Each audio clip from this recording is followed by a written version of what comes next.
αλλά έχω χρέος ως φίλος και ως δήμαρχος του τόπου Κατάγεται ο Γιώργος. Πρώτα απ' όλα να ευχαριστήσω θερμά για την πρόσκληση, για την ιδιαίτερη τιμή που μου κάνετε να είμαι απόψε εδώ κοντά σας.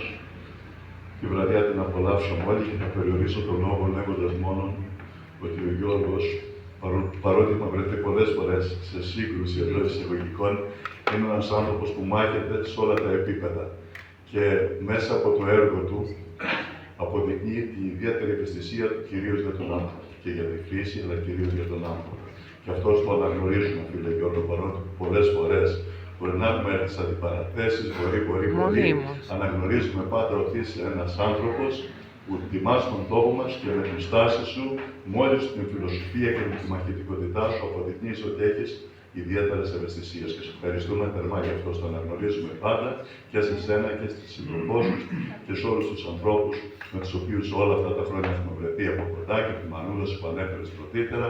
Σε αγαπάμε, σε τιμάμε πάντα και σε ευχαριστούμε για το προσφέρεις στην κοινωνία μας ευρύτερα. Έχεις την αγάπη μας, τον σεβασμό μας και την τιμή μας. Θερμά συγχαρητήρια σε όλους για αυτή την πολύ ωραία, καταπληκτική, απόψινή εκδήλωση. Σας ευχαριστούμε θερμά και θα το μεταφέρουμε και στην Πρωτινή.